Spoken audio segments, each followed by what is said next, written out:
Hello and welcome to the Afro-Dominion Show. My name is Freeman Singirankabo, and thank you so very much for tuning into our program today. Those of you joining us live, especially if you're joining us live from both our public and private social media platforms, welcome. We are super excited that you can find some time out of your busy schedule to join our program today. That goes the same with you families joining us live from the television and radio station. Welcome to all of you, and happy Friday. Guys, we are super excited for the opportunity to come in front of you and to share our conversation today, to share our thoughts, to share our hearts with each and every one of you guys. And with that in mind, I want to go ahead and give you all a huge shout out and also happy April Fool's Day, guys. Those of you guys who get into the whole April's Fool, don't be fooled today, because so much is gonna be in between. So get to know which one is what. And I want to go right ahead and I give you a huge welcome to all those of you watching our television or radio station, our social media production or broadcast all over. We are super humbled, guys, for the opportunity to come in front of you, to your living room, to your kitchen, to your carpool, wherever it is you're catching this broadcast from. We are very grateful for the opportunity to come in front of you and to have a conversation. And with that in mind, I also want to in turn say welcome and come and join the conversation. We are live right now as it happens, and we want to make sure that you also have an opportunity to come and have a saying in the conversation that we have today, especially if it is something that you would like to take to participate in. We have our production tools ready and access ready to accept and ready to take each and every one of you who would love to participate. And I really strongly encourage you, especially given that today is Friday, one of the amazing days where we get to share our agenda. You get to draft the agenda. And with that in mind, guys, I also want to let you know that for every single one of the conversation that we have here at our Afro-Dominion show, or at Afro-Dominion as an idea, we speak very frankly with each and every one of you. We speak boldly and we speak with no apologies whatsoever. Why? Because the conversation that we get to have, the issues that we champion, the issues that we press on, these are the issues we truly care about very deeply. And therefore, we want to make sure that we give him our very best and ensure that you actually understand what it is we're doing here, why we're doing it, and also get to ask, can you give us a hand so we can have a better tomorrow than what we currently have. But bottom line, with or without your help, we are going forward. We are going to do whatever it is we can to actually make our own place better, our own nations better, our own continent better. And with that in mind, guys, I also want to let you know that everything that we do here at Afro-Dominion, we do it in the spirit of truth, love, and trust. And these are the benchmarks by which we would love each and every one of you to measure both the validity and the integrity of the content that we get to share with you guys. I want to let you know that none of us is perfect. I am not perfect, and neither are all the people who are making this show a reality, which means that we very well can be able to actually make some mistakes, and we will make some mistakes, and we do make some mistakes. But I want to assure you that every time we commit any errors or we give you inaccurate information, it is one of our policy that we rectify that as quickly as possible, including when we are also live, which is why we really need each and every one of you guys. If we ever share something that is not accurate with you, and you happen to be listening live, you happen to be watching live on television or social media, please, we have our Zoom open, our studio Zoom open. We have social media platforms open. Tune in live and actually connect and say, hey, listen, please rectify this or make the changes to that, to this statement or that information, so we can maintain the integrity of the broadcast and everything that we share with you guys. Even after the broadcast has gone or has taken place, we want to assure you that every time we have any issues or any error in the broadcast, we will rectify that, we will correct that. Because we want to do things as open and as transparent as possible. It is the only way we can move forward our community. It is the only way we can actually regain or restore that truth, that love, and that trust. If we're lying up, if we're lying to you guys openly, or if we make any mistakes openly and we do not correct it openly, especially if you do it in the open, then you also do not have some sort of footing that you can say, hey, you know what, I think these guys are okay. And right now we hope that each and every one of you guys can be a part of this bandwagon that is going forward to regain our true selves, to regain our true identity, to regain what is rightfully ours as inheritance. And with that in mind, guys, I want to give you guys a huge welcome, as I started saying, and letting you know, guys, that we are so serious about this program. Not only we are serious, we put our money where our mouth is, which means this program is not free. We literally scrap every single penny that we have to make sure that this broadcast get to take place. It is expensive, yet it is important and it is necessary. We want to be the drivers of our own destiny. We no longer want to have someone thousands and thousands of miles away calling the shots. And therefore, we do what we do. We do what we have to do. And together, we will prevail, undisputable. And it is for this reason that I also want to extend an invitation to each and every one of you guys. First and foremost, take some time and give us some feedback on anything that needs to be mediated, anything that needs to be corrected, anything that needs to be improved. We absolutely would love all your feedbacks, no matter how they are, good, bad, and the ugly, positive or negative. We take it and we graciously take them. Why? Because this is our season, guys. I keep on telling it to all of you brothers and sisters. This is our season. This is our time. But with that in mind, when you have all that power and all that responsibilities, you also have to do the things you've never done before. So if it is your season, you just cannot sit still. You just cannot be a bystander and watch things happen instead of you happening the things, making the things happen rather. So it is very important, it's imperative that you do not get to be the one who's stuck when everything else is moving, especially when you have been made breakfast, lunch, or dinner to someone else's plate and they're ready to chop you up. They're ready to eat you alive. And they can sleep happy, no remorse whatsoever that you just been chopped up. Examples are plenty all over every single day. So brothers and sisters, kings and queens, wake up. Wake up, this is your wake up call, and you only get it once and only once. If you do not wake up, that big train is going to come and run over you. And it is for this reason I also want to tell you guys how to get in touch with us. Because if you know how to get in touch with us, you can actually also get to know what we're doing, both publicly but also privately. So you can find us on our website, which is www.afridominion.com. www.afridominion.com. Be sure to also leave us a message. We have emails, phone number, social media handlers, you name it, we got it. Whatever we don't have and you need it, you let us know through the feedbacks. Our email is info@afridominion.com. info@afridominion.com. Over there, like I said, we have a phone number, landline, and cell phone number, because we want to make sure that wherever it is you are, there won't be any excuses that we cannot get in touch with you. So if we do our part and you do your part, I am more than certain that we will do just fine. And not only will we do just fine, that we will actually make things happen in a positive way. So reach out to us, see what we are doing, both publicly and privately, and be involved. Above all, support our initiative. This is something done by us, in charge by us, for the purpose and the interest of our own brothers and sisters, our own community. We make no apologies about it, because that's what we are about. That brings me down to the next topic, or to the next word. What is Afri-Dominion first and foremost, and what is Afri-Dominion show?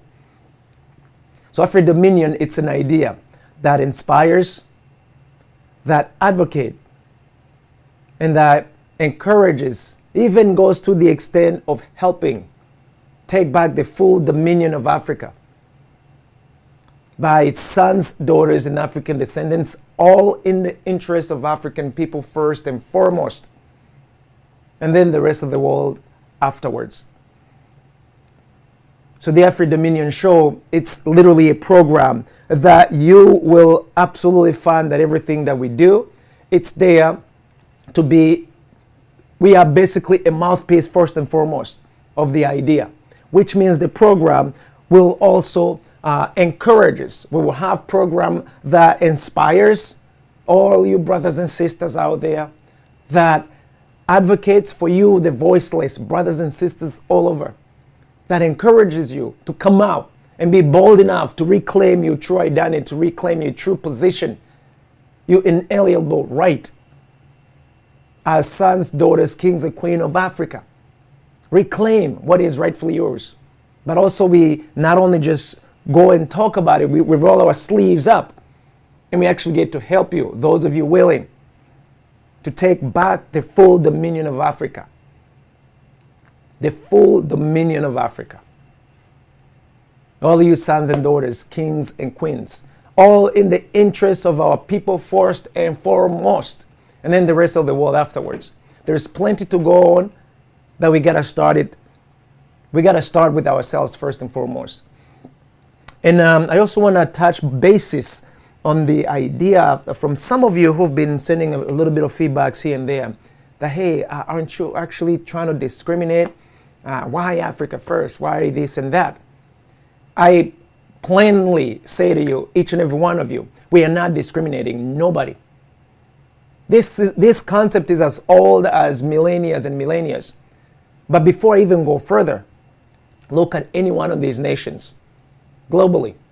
The 200 plus nations that we have worldwide, every single nation, its sole purpose, first and foremost, is for its own citizens and its own interest before it looks after the rest of the nations.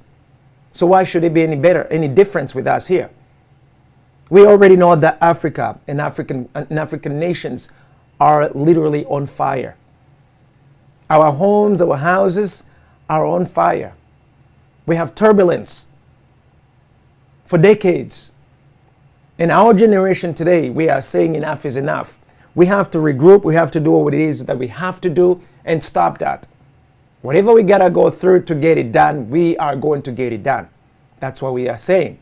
It's no different than, for example, the United States seeking out its own interest. China seeking out of its own interest, securing its own people first and foremost before it secures everybody else. You see that every single day, publicly, openly, with no apologies. So why should it be any difference with us? We are bold enough to say we also want to be able to be responsible for our own destiny tomorrow.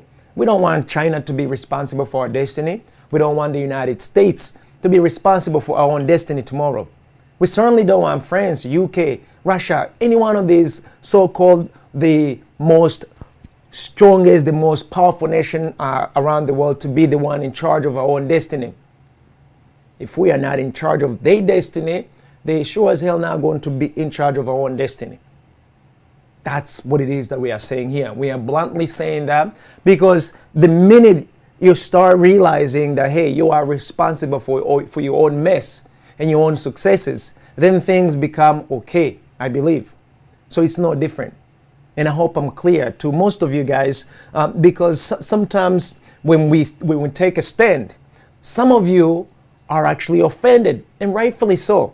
Because if you want to have charge, if you want to take charge, if you want to be in charge of everything that we're doing, and all of a sudden you're no longer in charge, and your interest is no longer being sought after, of course there's going to be a conflict or conflicts.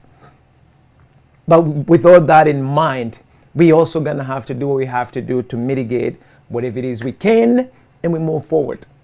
Why do I mention that? I also want to let you know, young people, especially your brothers and sisters, Africa has been in slavery for so many decades, for so many centuries. Now, there is actually even far more slavery that we barely address. So there's been physical slavery, but now there's also mental slavery that continues even up to this very day, this very hour, this very minute, this very second that we're having this broadcast. While you may not see a lot of African in shackles, in physical shackles, we still have mental shackles.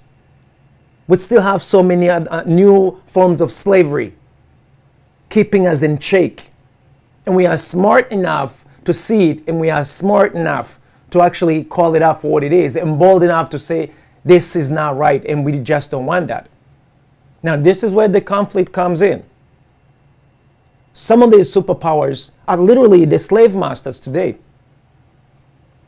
Like I say, we speak boldly, truthfully, and with no apologies. They have policies, they have ways they're doing things in order to keep Africa and African people in mental shackles. We have things you may call economic slavery, political slavery, social slavery. All kinds of slavery now are repackaged. And it's up to you, brothers and sisters, to see that and do something about it. And we have decided that we want to do something about that. And with that in mind also, guys, this is one of the biggest reasons why we want to be in charge of our own destiny. Oftentimes there are people say, you are lazy things. How come you can do nothing for yourselves? Blah, blah, blah, this, blah, blah, blah, that. That's a good question. But then again, when we do something about it, we want to make sure that now you don't come around and be like, wait. How come this and how come that? Double-edged swords. We don't want that. But bottom line though, at the end of the day, it's up to us to have an order in our own homes. It's not a responsibility of any other nations but ours. And it is for this reason I am so excited, guys, that finally we have an opportunity to address a lot of different questions, a lot of different issues by ourselves, without anybody coming in our heads, without anybody influencing us, with you having to take the responsibility and the accountability. Now, that's not a small task. Let me just say that up front. Especially that we're no longer one little teeny village. It's a global village. Whereas the strong tend to pull you in their own direction. They tend to want to influence you, which is why I mentioned those big 5 nations. They're like the police of the entire world.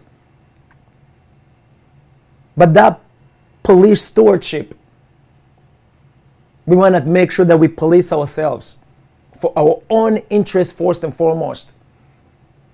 They have their own region. They can be the police in their own region. But they can mind our own region. They must mind our own region. That's where we stand. And you know that is one of the biggest friction. That's the biggest issue that causes wars, that continues to cause Africans to fight one another. We're going to get into that later. So I also want to let you guys know that the programs that we have, we broadcast Monday through Friday, 12 o'clock to 1:30. And we broadcast our programs in themes. Every day we have a new themes. We have a different themes, that is, Monday through Friday. And those themes actually, they pretty much direct all the rest of the programs from within. So I'll give you an example. On Mondays, we talk about the eradication of African refugees and African stateless person. And those of you who do not know what it is, it's a theme that literally and strictly talk about the refugees problem and the stateless person issues. Africa is a huge continent. Pretty big, pretty wealthy. One of the wealthiest anyway, globally. But its people are among the poorest of the poorest. So how does it happen that you are the wealthiest and yet the poorest? Mentality, mindset, and the way things are being managed. We know that and we recognize that. Which is why we say enough is enough with this. We want to get rid of whatever that's causing refugee crisis within Africa. Why should you flee your own house that you built for yourself, that you sweated for? Whatever the cause that's causing that, that's actually enabling whoever else to come and take over. And consequently, you fleeing your own homeland. We want to stop that. All the instigators, we are coming for you. We must come for you. And I'm saying this publicly because the rest of the nations, they are busy creating all these weapons of mass destructions, trying to secure themselves. Africa is busy being politically, socially, economically, for the lack of better word, taken advantage of. I was going to use a word that would have probably made this broadcast be shut down. I was going to say raped. However, we all see the truth. We all see what's happening in reality. But we have to be bold enough to say, hell no, this is no longer, we're no longer going to be bystanders. However, our own brothers and sisters, some of them, they have a hand in what's happening, the same way they had a hand in the whole entire slavery to begin with. Foreigners didn't just come and pick Africans up and take them to their own respective nations. They used our own brothers and sisters to capture us, to put us in those boats, and to send us for slavery. That's the truth. So our own people too have sold us out.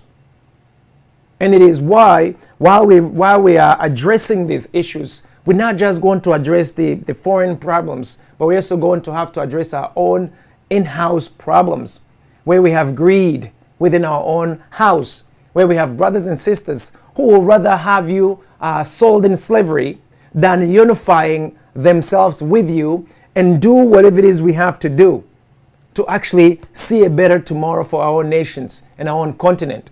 And those brothers and sisters, you time's up too. We're coming for you guys. And this is where things get tricky. When you're telling a colonizer, when you're telling an oppressor, when you're telling someone who's gunning for you that, hey, we're coming for you, enough is enough of what you're doing with us, they gear up, of course. It's like their lunch is being taken out. You hear of our interest in this region. Have you ever heard pick any nations within Africa? Any nation that says, my interest in the United States, my interest is in Russia, my interest in France, my interest in China. None of that. In any case, I just want to let you see exactly what we're up to. That's for Monday. Tuesdays, we talk about the Constitution, the law and the policy implementation, review and implementation of African nations. Now, those fancy words are nothing more than a set of instructions that governs, that help us to live together within the continent. Now, one could be relating to a nation, a region, and then a little small place or a little small organization. So those are fancy words that talks about the set of instructions or the guidelines that help us to get along as Africans. On Wednesdays, we get to talk about the testimony.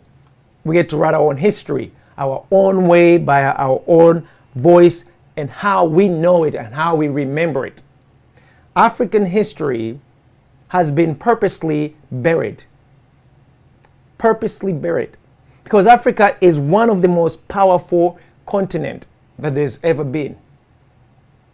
Historically. Not only it has been, it still is. We're not fronting, it's the truth.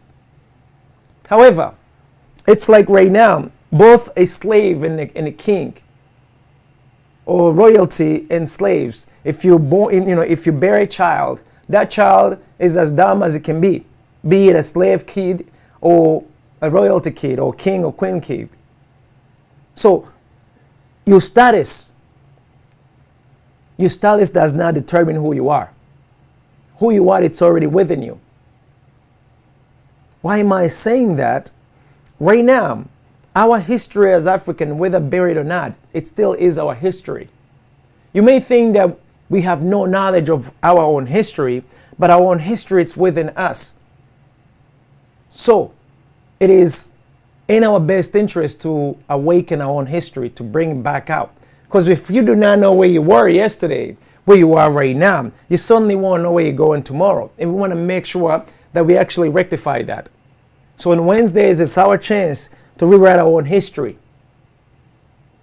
We get to give you the microphone. We get to give you a digital pen. We get to give you the camera, that piece of paper, and you write the history. And we intend to preserve this history for millennia to come. It's our responsibility, so assume the position. On Thursdays, we get to talk about the spirit of dominion. This word, dominion, it's a loaded word, guys. We're talking about the dominion of Africa. Dominion means you govern, you rule, you control, and you master.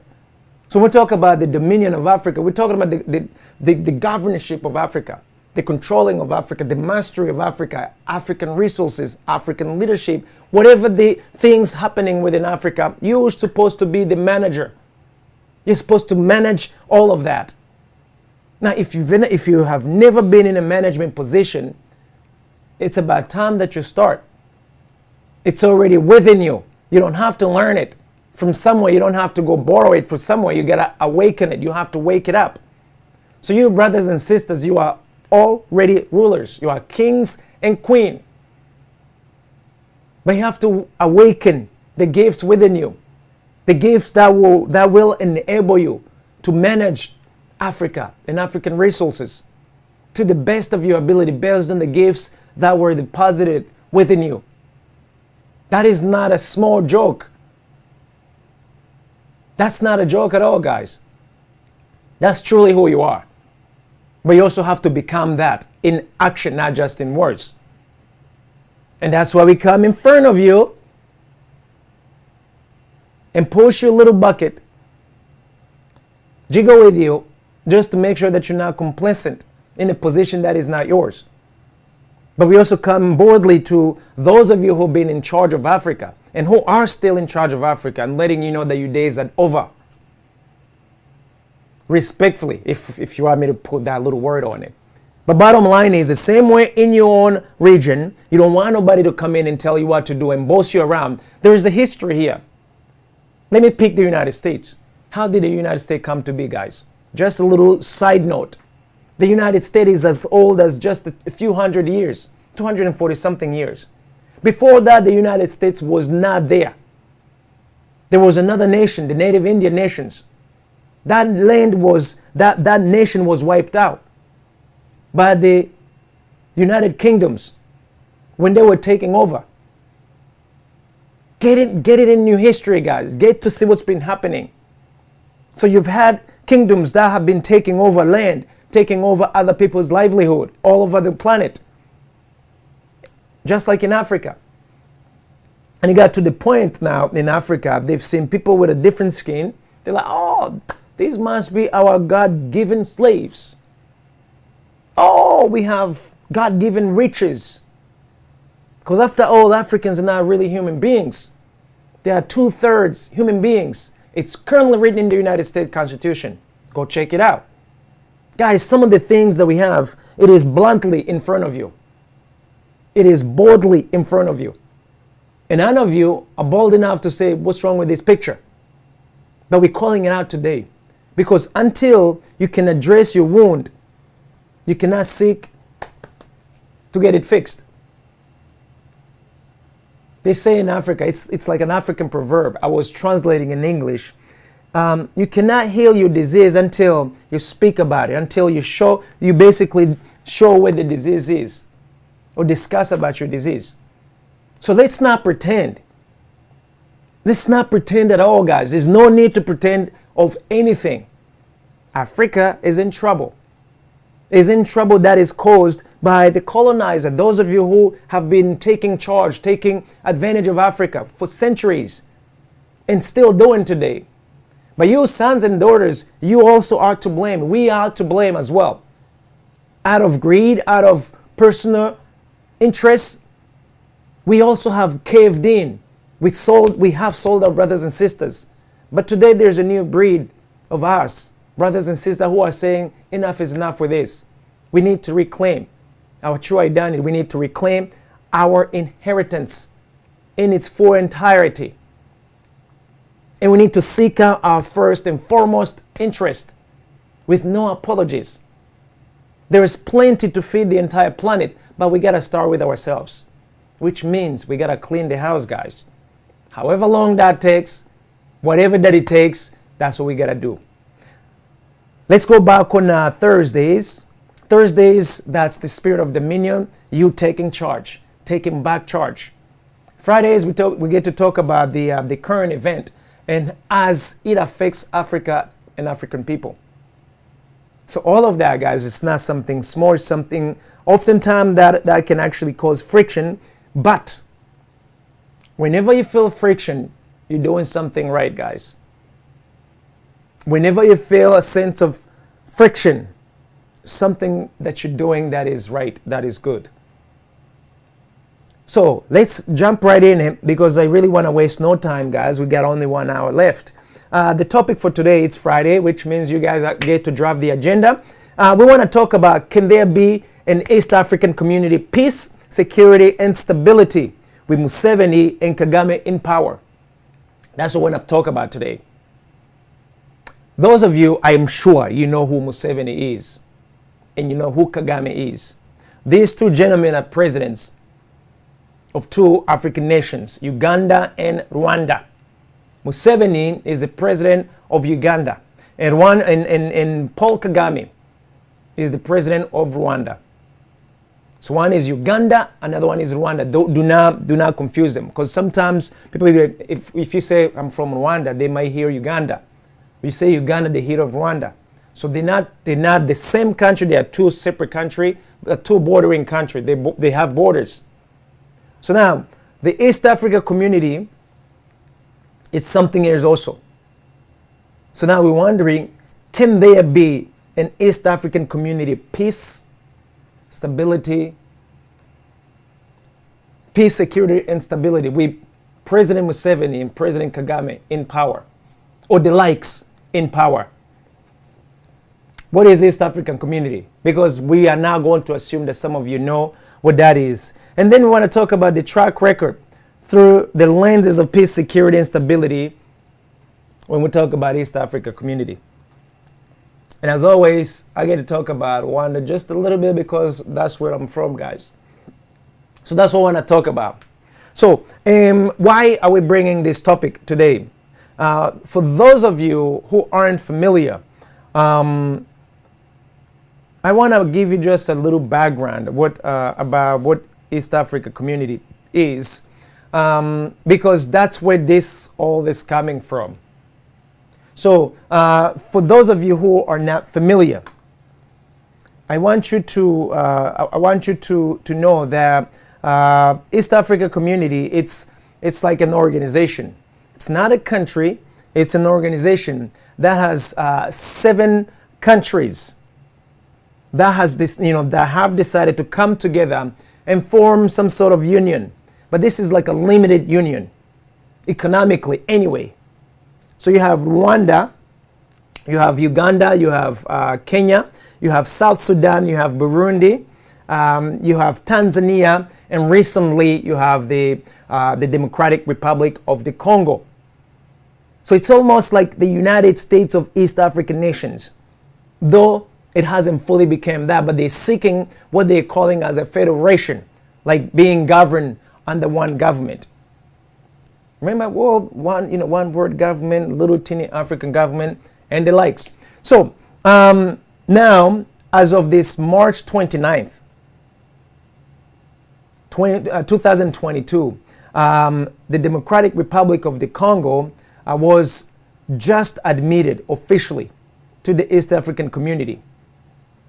Now, this is a big deal to those of you guys who aren't really understanding what's happening.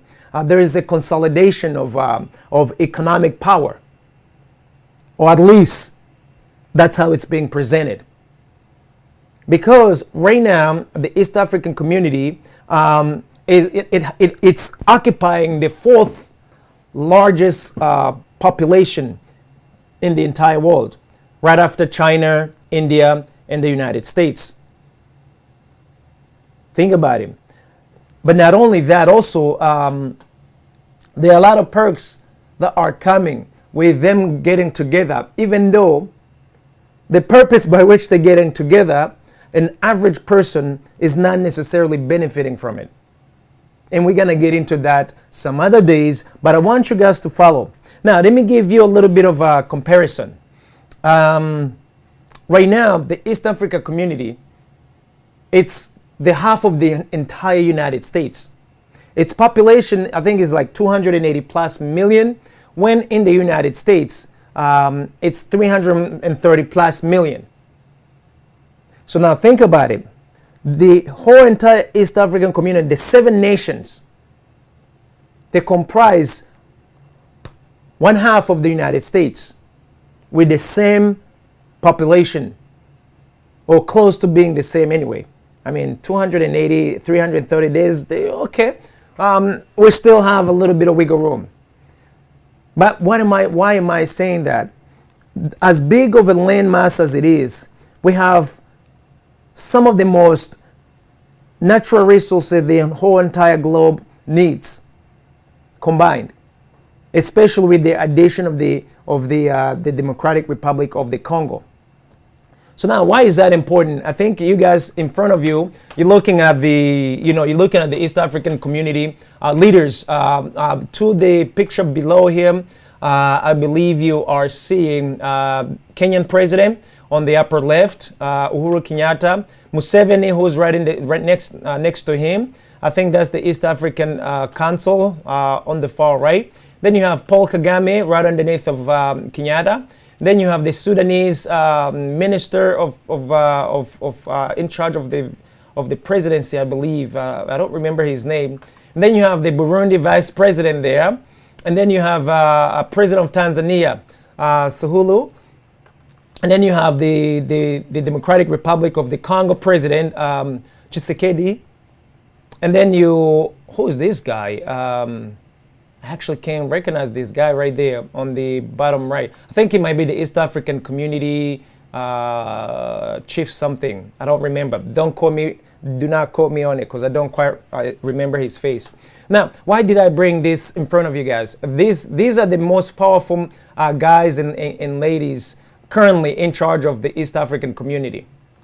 Let me reduce it because I'm right on their website, by the way. So this is public information. You guys can check it out yourself. So on the 29th, the Democratic Republic of the Congo joined the East African community, becoming the seventh partner state.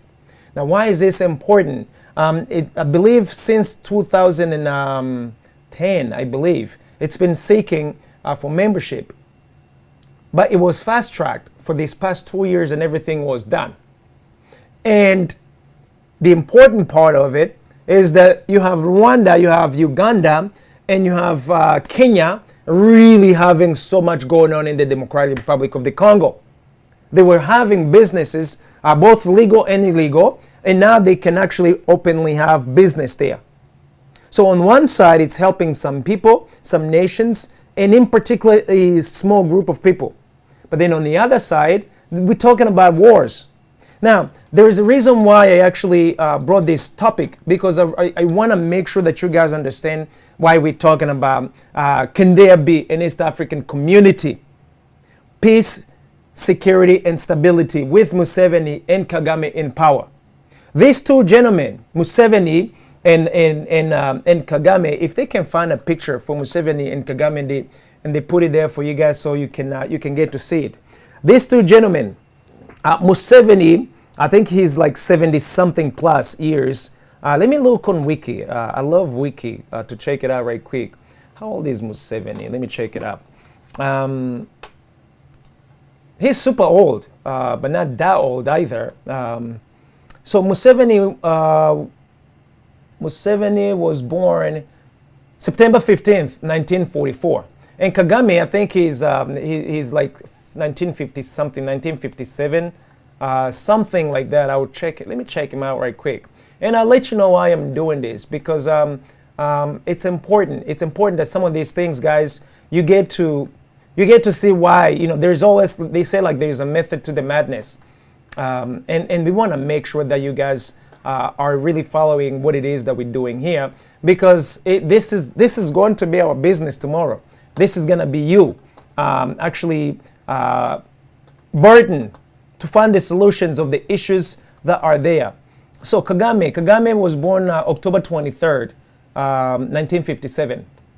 So you have Mzee Kaguta Museveni, 1944, and Kagame, 1957, which means 44 and 57. Museveni was about what, 13 years old? Hold on.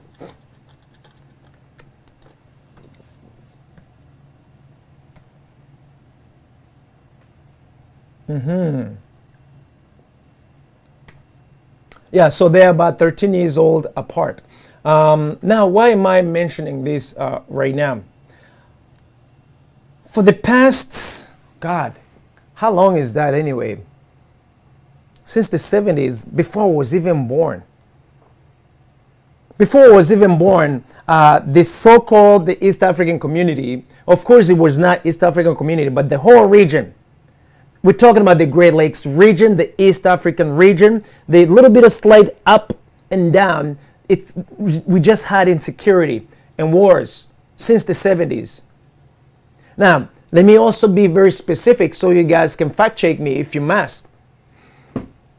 Museveni, he went to power in 1986. And before that, he was involved in wars in Uganda. There was something they call a Ugandan war that was there from like 1980 to 1986. And before that, there was another confrontation from like the 1970 sometimes, or 1971 to like 79, when Museveni was fighting to topple the then Idi Amin. And so, which means Africa, especially East African region, or East African community, since now it's becoming big. We're talking about the Central Africa, the East Africa, and little slice, northern and southern, just a little slice, not too much of it. That whole region has been experiencing nothing but wars. And Museveni, if you imagine in 1970, Museveni was how old? Take 1970 minus 1944. You get to have at the very least, 30-something years. 20, my math is terrible today. 76, 26 years old. So Museveni was 26 years old when he enlisted, when he was fighting. So from that point, when he went to fight, or when he was a part of the fighters, he did all that he had to do in the 70s, making sure that whoever's order that he was actually executing did him right. But you guys, I want you to pay attention, because Museveni and his people, the guys that he was fighting with in the 70s, they fought Idi Amin. That's another story. But I just want to show you how from the 70s up until today, there is a problem security-wise. There's no peace for that whole region. And you have two key people who are part of it. So from the 70s, Museveni was fighting guerrilla wars. And then in 1986, he arrived on power. So imagine from 70 to 86, right? Now, as soon as he arrived on power in 1986, now he picks up one of his kids, Paul Kagame. He wasn't a really kid, he was like a prodigy. He picks him and he prepares him for a next war, a Rwandan war. Now, Kagame and Fred Rwigema, they were Rwandese people who were refugees in Uganda. Now, they helped Museveni to topple those other guys. They helped Museveni to arrive on power. And as a token of thanks, he in turn helped him to attack Rwanda. Follow me. So, from 86 to 2000, preparation of a new war. From 1990 to 1994, now you have Uganda attacking Rwanda using RPA for the Rwandan Patriotic Front as a proxy, as like as a condom to go to Rwanda. So Museveni is in charge of the operation, he's in charge of the finance, he's in charge of everything as a head of state. And of course, in the back, somebody else is in charge. So 1990 to 1994, you have you have Rwanda being attacked, and Kagame is now the errand boy for Museveni. 1994, he arrives on power. He gets to be on power. As soon as he arrives on power, from 1994 going now towards 2000. Even now, I would further go as far as 2007. Now, Kagame himself decides now to continue the war from Rwanda going all the way to the Democratic Republic of the Congo, which was then Zaire. However, remember, if he's the errand boy for President Museveni, Museveni is still in charge of the whole entire war game. And he is also taking order from another dude behind him that you can barely hear the names of. So now, from 1994 to 2007, now the whole Democratic Republic of the Congo, or Zaire, is ravaged. Now, we're talking about from Uganda going down to Rwanda and to the Democratic Republic of the Congo, or Zaire. And then you've got Tanzania, you have Burundi, and you have some other nations on the side that are also pulling the strings, also fighting.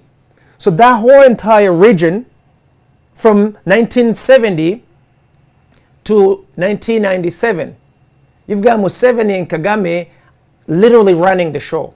Now, you have now from 1970 to 2007, my apologies. And then from 2007 to today, you have now another war taking place, like complete instability. Because you've got looting of minerals, you've got all kinds of interest being sought out in this whole entire region. Kagame and Museveni, they're running the show. They're responsible for a whole lot of things happening. But of course, they're also errand boys for some other people. And respectfully, I'm not trying to be disrespectful. You will see what that is. We're going to get to that. We're going to get into it if time does allow. So now, from the 70, let's say from 1970 to 2022, how many years is that, guys? For 42 years. So for 42 years, the whole Central Africa and East African region, it's been unstable. It's been completely war ravaged. And you have the young Museveni, who's now grandpa, who's old right now, and Paul Kagame, who have something in common. They're both in power. They both took power by force, and they've been running the show since then. No matter how they've been trying to paint the situation democratically this and democratically that, the truth of the matter is they've taken the power by force. And then in turn, they figure out a way to legalize that power through the so-called democratically elected officials. You can't use a gun on me and then be like, hey, by the way, I want you to now legally elect me as the good guy. Remember, you had to shed blood first and foremost before you got there. You have never been accountable to the crimes committed, to all of that happening. And you turn around and you say, okay, guys, I want you to elect me now, okay? If you don't do that, you know what time it is. That's been what's happening. Let's talk the truth. But now, though, to the credit of the invisible stakeholders, you have the United States calling the shots in that whole region quietly. The United States was helping Zaire before. They were in charge because they had a protege, errand boy, Mobutu Sese Seko, Kukungwendo Azabanga. And then the United Kingdoms also, they had their own errand boy, Museveni. And then the intern also had a new errand boy, Paul Kagame. So now, if you have errand boys doing all your work there, you don't have to appear so long as they adhere to your rules and regulations. Why am I saying this? Uganda, as far as I know, they do not have weapon industry. They do not manufacture guns. From the 70s up until right now, They have the latest technology in weaponry. Where do those weapons come from? The logistics, the training. If you follow the money and you follow everything I'm saying, you can find it. But I submit to you right now, the United States has been one of the consistent power player in that region. Which means the good, the bad, and the ugly, they also should share the responsibility and the accountability.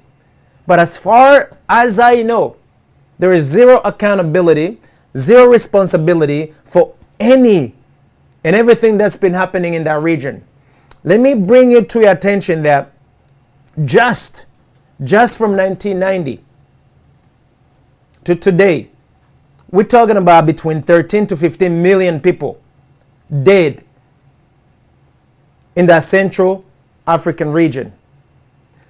I will have to research if you guys have the numbers for how many people have died from 1970 all the way to 1990 in the war that Museveni was a part of.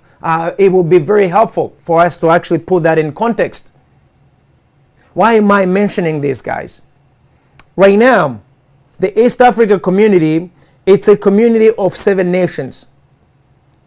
2 of those nations have been instigators of wars in that whole region. We're talking about Uganda and Rwanda. And here is the kick of it, guys, if you didn't know that. There is one of the rebel group called M23. M23. Let me see if I can find M23. So M23, it's one of those rebel group that actually carries orders from Rwanda. And when the Democratic Republic of the Congo was being officially admitted to the East African community, the M23 was actually attacking the nation, was attacking the Democratic Republic of the Congo. Now this M23, it's like a terror group, it's like a terrorist group. Now, if Rwanda is in charge of the M23, and then you have Uganda supporting that as well. Now, let me also add the word allegedly, so I don't get to be lynched publicly. But we know what time it is also. We want to speak truthfully and frankly to all of you guys. There's so much going on here that you have now 7 nations forming a community on a business side, but they do not bother wanting to address the security side. They're attacking each other. You have Rwanda and Uganda attacking the Democratic Republic of the Congo. Because remember, there is something they need in the Democratic Republic of the Congo. But now they are going to legally get it. However, this little problem with the fight has been going on for more than 30-something years. So M23, on this 29th, and even before, it was fighting in the Democratic Republic of the Congo. And the Congolese generals were literally saying, this is Rwanda helping. And they even caught a few of their soldiers who had Rwandese identities and everything. The Rwandan Defense Forces is fighting in the Democratic Republic of the Congo today, the same way it has been since 1994. So now, I get to ask of you, given the track record of Museveni and Paul Kagame from the 70s up until now, those of you Africans, especially in particular East African community members, citizens, if I may put it that way, the French usually say, il y a un ça ne va pas, meaning, do you not see something wrong here? There's something going on here. Now, until you guys can put 2 and 2 together, I don't see a long-lasting peace, especially that the aspect of policing the East African region is not on the table, which means right now, out of the 280 plus million people, do you mean to tell me that we do not have capable people who can form a police or a military by our own brothers and sisters who can bring the complete and full stability of the whole region, making sure that all these little rebels stop working. Every weapon that's being brought in gets to be stopped. There is business, arm dealings taking place from the United States, from the United Kingdom, from the Russian, from the Chinese. I mean, you name it, it's there. All of this is happening under the leadership of Museveni, Paul Kagame, and Etienne Tshisekedi. Oh no, not Etienne, that's his father. Felix, my apologies. Felix Tshisekedi. So, guys, the security aspect of this whole entire East African community, it's literally paramount. It's paramount. If you do not check where the leak is coming from, who's fighting who, whether it's the proxy wars or whatnot, bottom line, you need to get rid of that. You have China, you have United States, you have United Kingdom, you have France, you have Russians, you have the Australians. Why is it that everywhere you see wars, you found these big power players all over it, but then you cannot see them physically or publicly there in the, in the news and none of that? As far as I know, East African community does not have a manufacturer of weapon. Though they have the resources to create weapons, but we have yet to have an actual manufacturer for weapons. So where are the weapons coming from? The track record shows us that since the 70s, we have wars, never-ending wars, that continue to ravage the whole entire territory. Yet we're talking about we're forming unity. We're only addressing the side of business that is only of interest to these stakeholders. Why would you not address the security problem permanently? Minding you that the United States and the United Kingdom, they're like permanent in the region. Now you have AFRICON in addition to them striking deals with these nations. Remember, since the 70s, the United States has been in Uganda.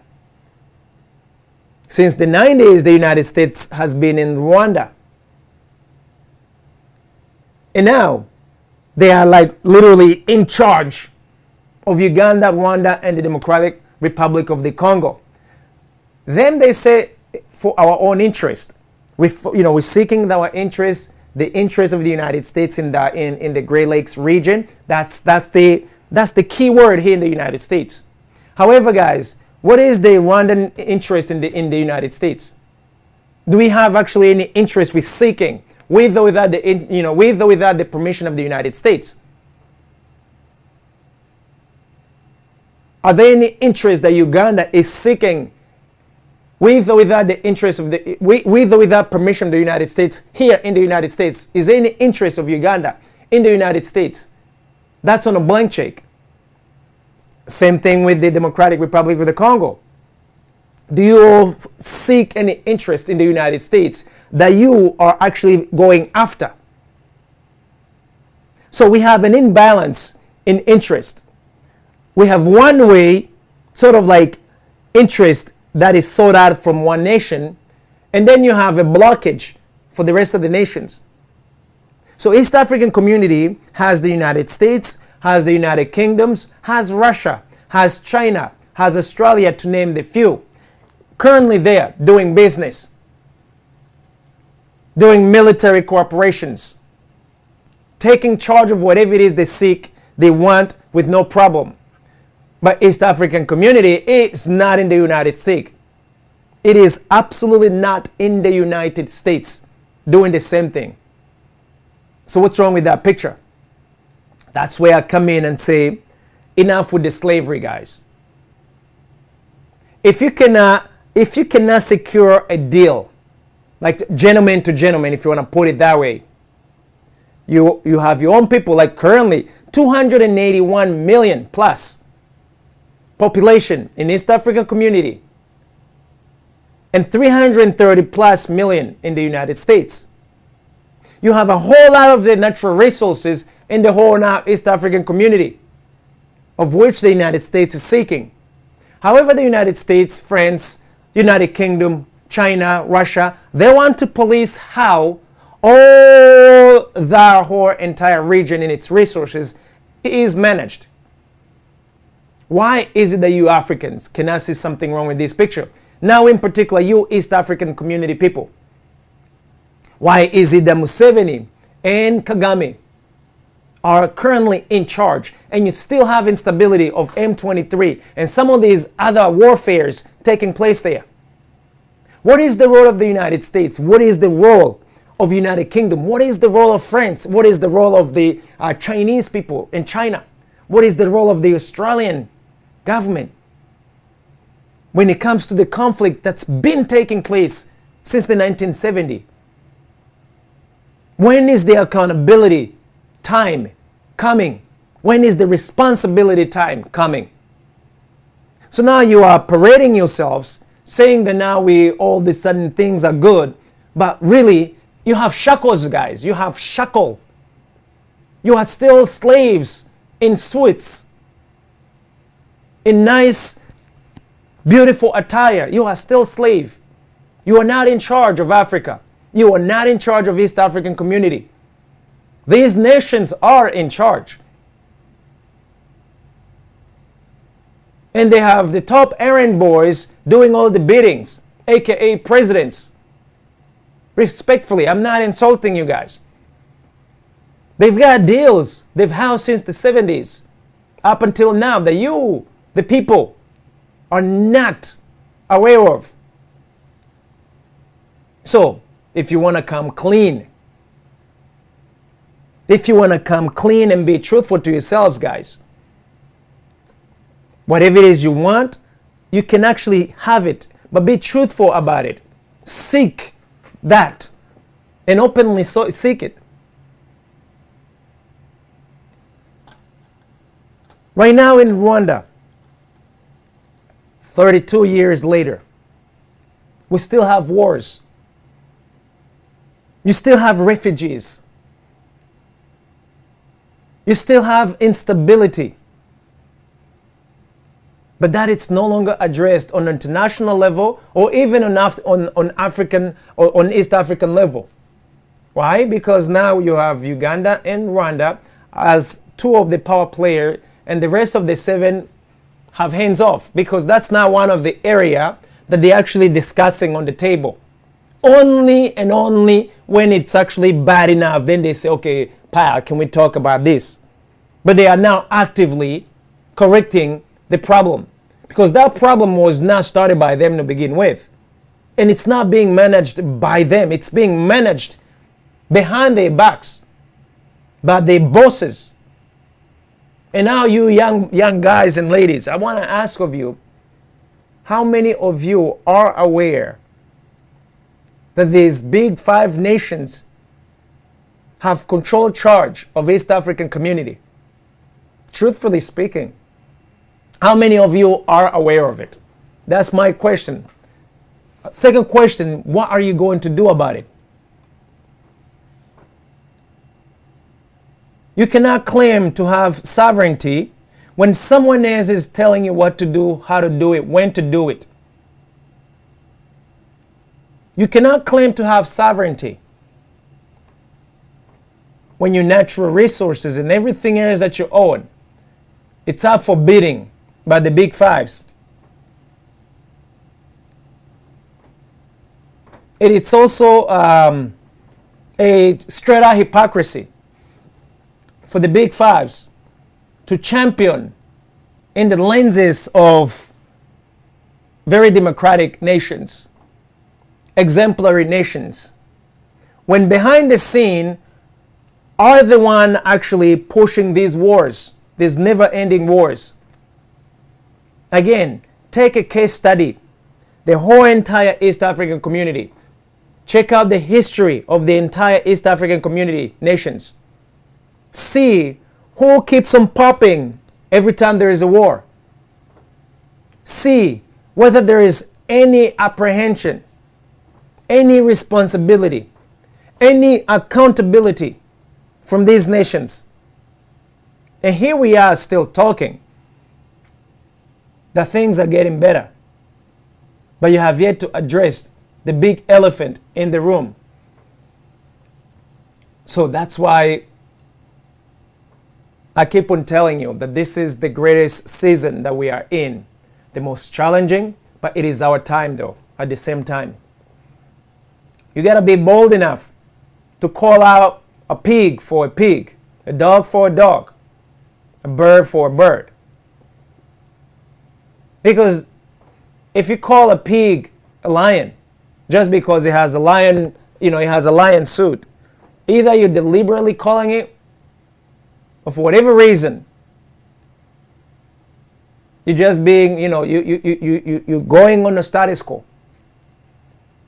We have problems that go back centuries, decades. We can decide to actually literally stop the cycle. But stopping the cycle also entails uprooting the foundation of it all. There's no way you're going to explain to me that you have a government leader who's been in power for 30 plus years, and then another one who's been in power for 28 plus years. And then they're working together with some other newly power holders 4 or 5 years, a couple years back and forth. And then you call that exemplary leadership. You're calling out democracy, but you don't want to be democratic. You want people to go by, to adhere by specific rules and regulation, but they do not apply to you. Where do you see that also oftentimes show? I'll give you an example. Right now as we speak, did you know, let me call out the United States of America. Do you know that the United States of America is not a member of an international criminal court? What they call ICC. Which means the United States of America can never send its own citizen to be tried in the International Criminal Court, including its leaders. Now, the United States of America, it has a hand in the past warfare, or say warfares that's been taking place as far as I know. Oh, let's talk about from the 70s, because right now we're looking at the East African community instability since Museveni and Paul Kagame have been in power. So how come we don't have any ICC open cases for any stakeholders, any person who has responsibility? You notice how Kenyatta was taken to ICC easily, but you haven't seen Paul Kagame and Museveni in ICC. They have a huge share of responsibility in what's been happening in this region. And by the way, I am not saying this because I have a beef with the old men. No, I don't have any beefs with them. But like I say, you call a pig for a pig, a dog for a dog, a cow for a cow. We call things for what it is. There's no need to sugarcoat it, because you keep on lying to yourselves. You're trying to be politically correct, as some of you call it. Whose joke is it in at the end of the day? Is certainly not them, it's you. But also, if we're really seeking for the good governorship, the true governorship by the people and for the people, these things must be addressed. And that's where you come in. That's where we come in. Can you be bold enough to speak the truth and nothing but the truth? Can you be bold enough to fight for the truth and nothing but the truth? And can you be bold enough to assume not just the accountability, the responsibility, and all that it takes to secure your peace, your stability for your nations? That's what's at stake right now, guys. The peace, the security, and the stability for East African region is going to be one of the most important things for the next 10, 15, 20 years. They're seeking a federation or a United States of East Africa. Now, this United States of East Africa, or the the East African Federation. It cannot be when you've got people who want to be thugs, who want to be kings and queens, taking charge of the people, working on behalf of the outsiders, not seeking the interests of the East African people, first and foremost.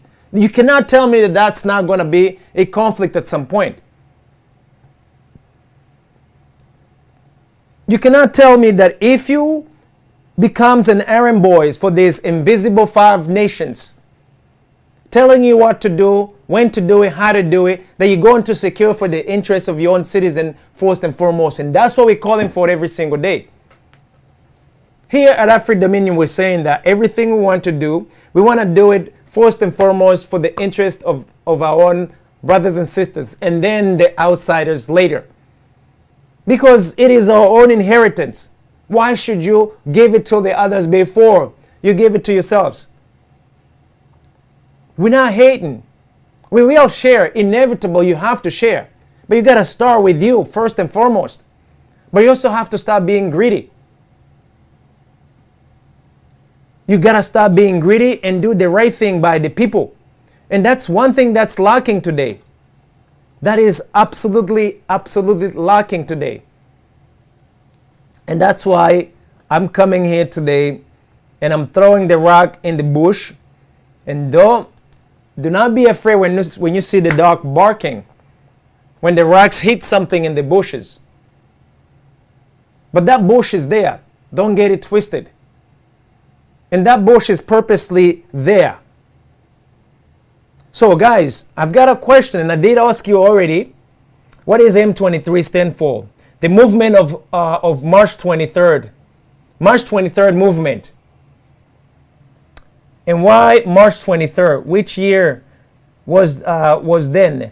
How in the world it came to be? Who coined it as such as M23? That can be a conversation of another day, which is a good question, by the way.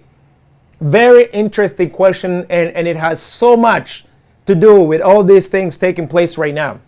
But the 2 gentlemen that I told you about, the Museveni and the Kagame, they're right at the very epicenter of all that business. And now the East African community is going to be a part of this whole mess. And the worst part about it, every single one of the leaders, currently sitting leaders of the East African community, they know what time it is, which means they know everything that's taking place. But they also have one arm in shackles because they got deals with these 5 nations. Anytime we talk about top secret agreements, the kind of agreements that you, the people, do not get the privilege to know about, to review, and to see if those agreements have the very best of you guys. You are at a very, very huge and concerning disadvantage, or advantage, so to speak. If you are at a disadvantage in any deal that's being stricken or struck by your own leaders, what are you going to say about the ramification of whatever that comes afterwards? Guys, there are a lot of things taking place right now, and it's going to be up to you to boldly stand and realize who you are and realize what you have as inheritance and make a decision to fight for it or to forfeit your inheritance. Those are the only 2 choices on the table right now.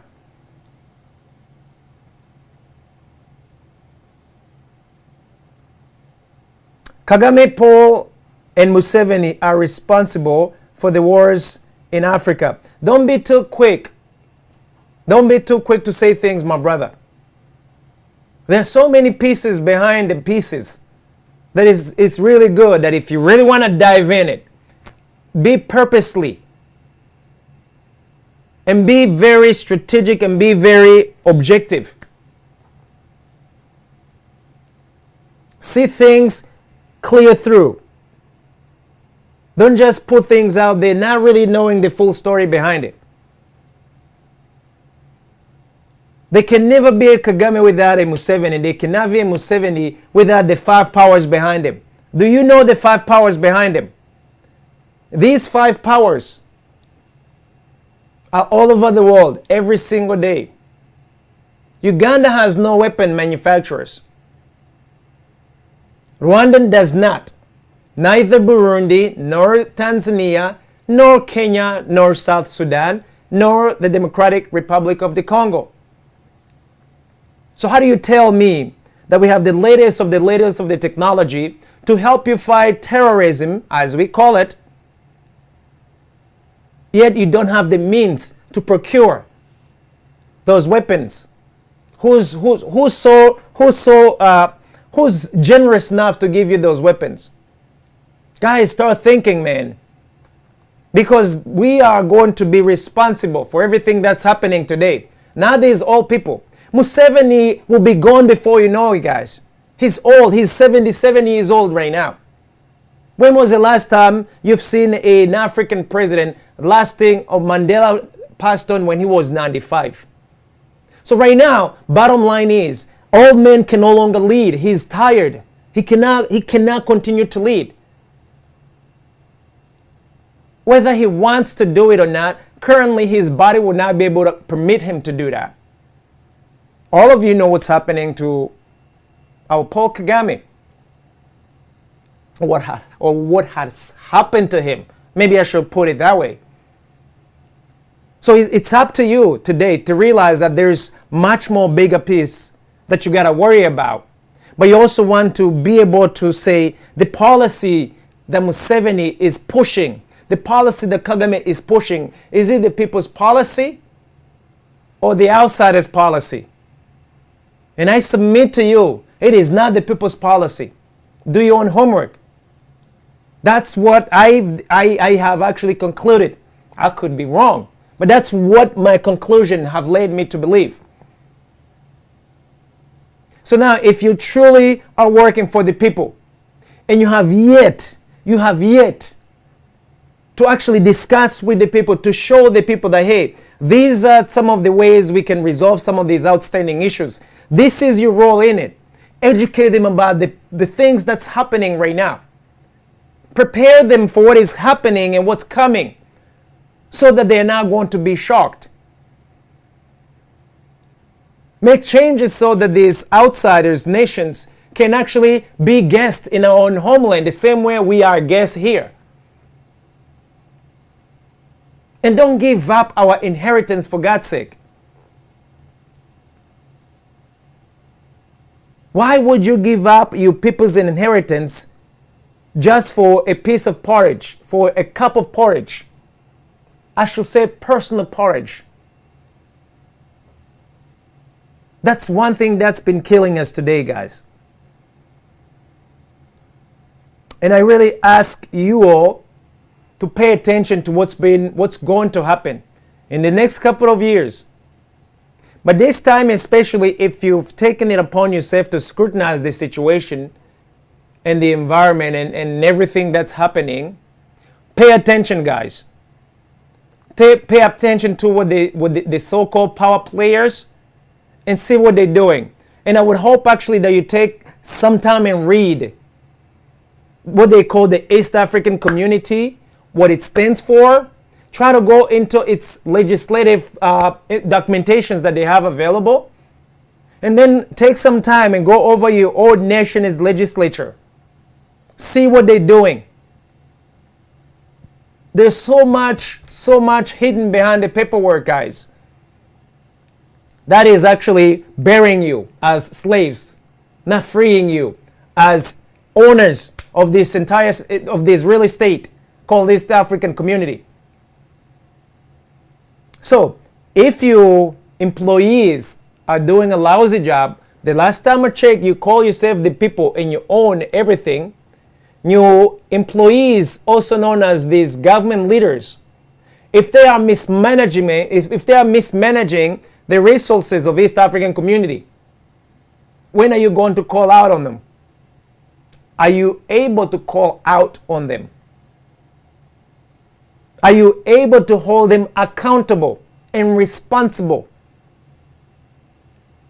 or that's just a title that you have, but you have no idea east from west, north from south. And that's why we gotta say, we keep on saying, wake up and smell the coffee. If you claim to do this or to be this, be it all the way. Be it all the way, guys. Because right now, in the very next few years, I think it's Professor Lumumba has said that Africa has been on a chopping board. It's being eaten for breakfast, lunch, and dinner. You guys should check out Professor Lumumba. He's one of the people that I'd love to check out. I don't like giving up publicity, but he's one of the people that I think is the most brilliant African living today. The things that are taking place, guys, it's horrible. And it's happening with us watching. And calling ourselves that we are in charge when you know very well that you are not in charge. But taking it all back starts from somewhere. Remember, I told you the United States of America is only 240 something years only. Before that, it was just a thought. So 240 something years is not something small, especially that one of the youngest African country, I think it's like what, 10, maybe close to 20 years, close. South Sudan, I believe, is one of the youngest nations in Africa right now. So when you have a young nation struggling to have its footing, and then you have its whole foundation copied and pasted from some of the nations as old as 240 plus years old. Can you really take the benchmarks of a 240 plus year nation and put it on a 10 and 20 years nation? Can you see how absurd we are?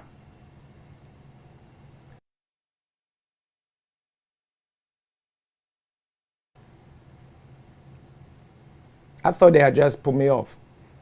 A nation as Rwanda and as Uganda, maybe about 60 years old. Can you take its benchmark and put it on the same table as the United States? It's almost impossible.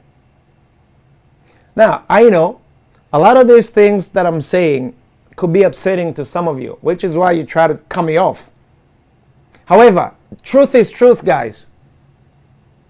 And we are speaking the truth so that we can actually live the truth. Live a life honorable. If you don't like what we're saying, especially if it's out of line, truthfully, call us out. But don't try to cut us off. Call us out. But you cannot pretend to have a democratic spirit when you're not democratic.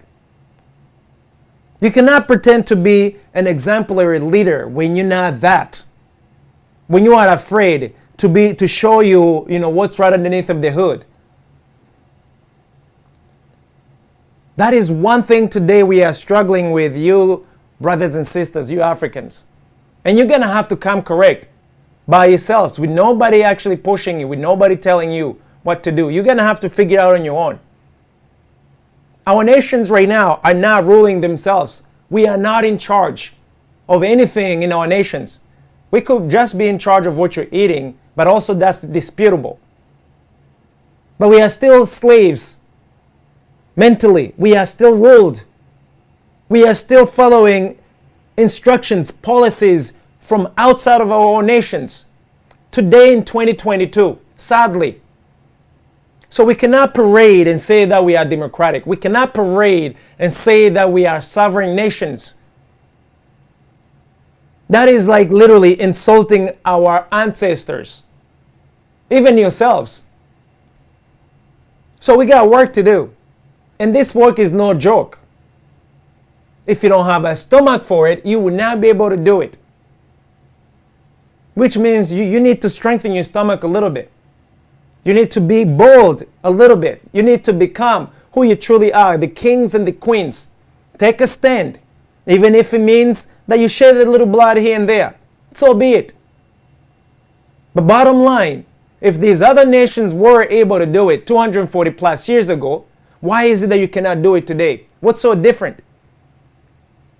You have a real estate and an inheritance that is rightfully yours, which means you got no excuse as to why you're hungry. You got no excuses as to why you're not advanced economically, socially, politically, or any other way, shape, and form that you want to see it.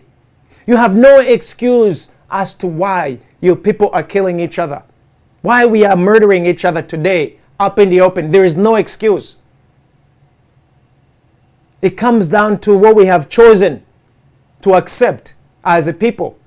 And currently, what we have accepted and what we are seeing or following as an example is not for the people. And that is why, guys, we need all of you. We need each and every one of you guys to come in and do your own part. So I will end it there before they kick me off. You saw what just happened. They just they blacked out one of my statements. Guys, when we say this, sometimes we're saying it laughingly, but it's not funny. Can you imagine seeing the United States president being cut off the air while he's speaking? Can you see French president being cut off the air? Can you see the prime minister in UK? Can you see Vladimir Putin being cut off in Russia?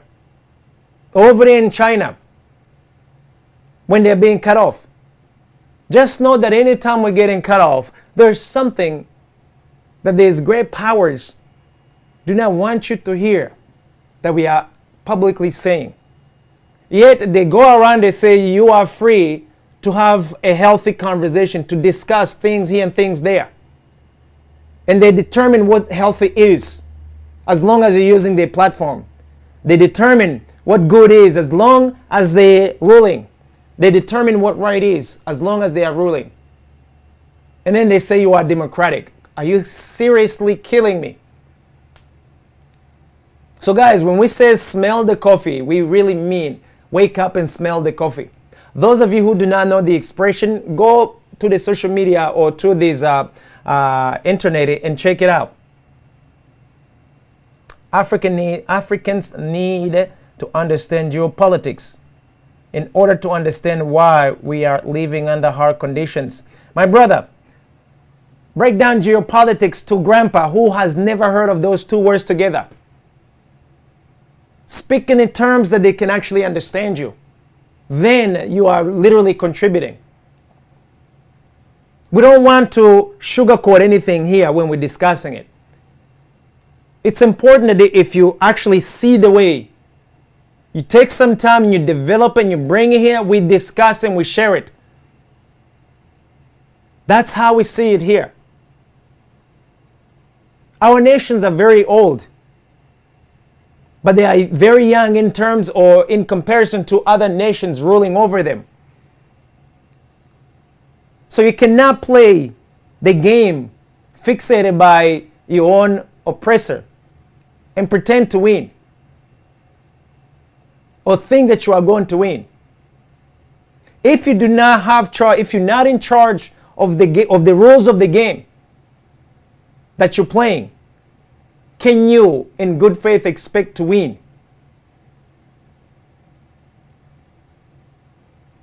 When those rules keep on changing conveniently, when you're doing well. Go think about it, guys. So let me end it here. I wish and hope that all of you guys can participate on our next very broadcast. A huge thanks to our brothers and sisters who have made this broadcast a reality, a possibility. A huge thanks to HMG Network and affiliates for having broadcast the signal. A huge thanks to the affiliates for having taken the signal and distributing it globally. A huge thanks to all of you participating in the conversation and making it very fruitful. A huge thanks to all our viewers globally, from television, radio station, and social medias who tune in every day from Monday through Friday. And please be sure to leave us some sort of a message or feedback on our website, afridominion.com. Our email is info@afridominion.com. And until we get to see you guys next time, I want to wish you a beautiful, beautiful weekend to those of you who have already started the weekend. And I also want to say, guys, we have so much work to do. Assume the position. Let's do right by our own people. And with that in mind, I'm Freeman Singirankabo right here at Afri Dominion show. Until next week, God be with you. Goodbye for now.